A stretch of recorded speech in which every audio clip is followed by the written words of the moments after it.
Hi പ്രിയപ്പെട്ട വിദ്യാർത്ഥികളെ, വളരെ പ്രധാനപ്പെട്ട ഒരു ന്യൂസുമായിട്ടാണ് ഞാൻ ഇന്ന് വന്നിട്ടുള്ളത്. നിങ്ങൾക്കറിയാം, NCERT എക്സാമിൻ്റെ answer key, provisional answer key വെബ്സൈറ്റിൽ അവൈലബിൾ ആണ്. അപ്പോൾ ശ്രദ്ധിക്കേണ്ടത്, നിങ്ങൾ എങ്ങനെയാണ് ഈ പ്രൊവിഷണൽ ആൻസർ കീ കാണുന്നതും നിങ്ങളുടെ ആൻസേഴ്സ് ഏതാ എന്ന് മനസ്സിലാക്കിയിട്ട് നിങ്ങളുടെ ആൻസേഴ്സും അതുപോലെ തന്നെ NCERT തന്ന പ്രൊവിഷണൽ ആൻസർ കീയിൽ എന്തെങ്കിലും കുഴപ്പമുണ്ടെങ്കിൽ നിങ്ങൾക്കത് ചാലഞ്ച് ചെയ്യാം. എന്ന് പറഞ്ഞാൽ NCERT തന്ന ആൻസർ കീയിൽ എന്തെങ്കിലും മിസ്റ്റേക്ക് ഉണ്ടെങ്കിൽ നിങ്ങൾക്ക് എന്ത് ചെയ്യാം, നിങ്ങൾക്ക് അതിൻ്റെ കൃത്യമായ ഡോക്യുമെൻ്റ് അപ്ലോഡ് ചെയ്ത് നിങ്ങളുടെ പ്രൊവിഷണൽ ആൻസർ കീയിലുള്ള ആൻസറും യഥാർത്ഥത്തിലുള്ള ആൻസറും തമ്മിൽ വ്യത്യാസമുണ്ട്. അപ്പോൾ അത് ചാലഞ്ച് ചെയ്താൽ നമുക്ക് എന്ത് ചെയ്യാം, NCERTക്ക് അത് മാറ്റാൻ പറ്റും.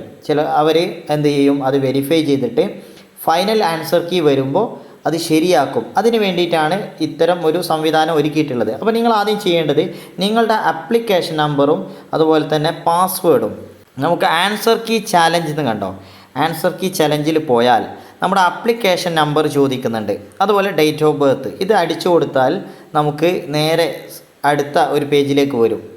ഇവിടെ നിങ്ങൾ ആൻസർ കീ ചാലഞ്ച് ക്ലിക്ക് ചെയ്താൽ നിങ്ങൾക്ക് എന്ത് കാണാം, നിങ്ങളുടെ ഓരോ സബ്ജക്റ്റുകൾ കാണാം.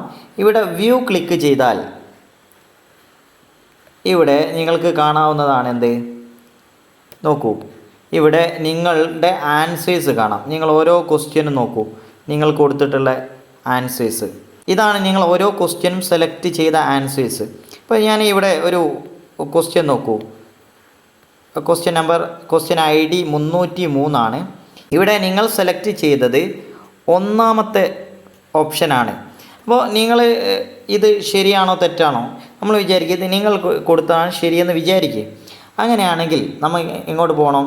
നിങ്ങൾ ബാക്കിൽ പോയാൽ ഇവിടെ കണ്ടോ, നമ്മൾ ഇംഗ്ലീഷ് ഇതിൽ കണ്ടോ, നമ്മുടെ ക്വസ്റ്റ്യൻ ID 3003. അതിൽ നിങ്ങൾക്ക് NCERT തന്നിട്ടുള്ളത് ഇവിടെ പ്രൊവിഷണൽ ആൻസർ കീയിൽ 3 ആണ്. പക്ഷേ നിങ്ങൾക്ക് അത് 1 ആണെന്ന് വിചാരിക്കൂ.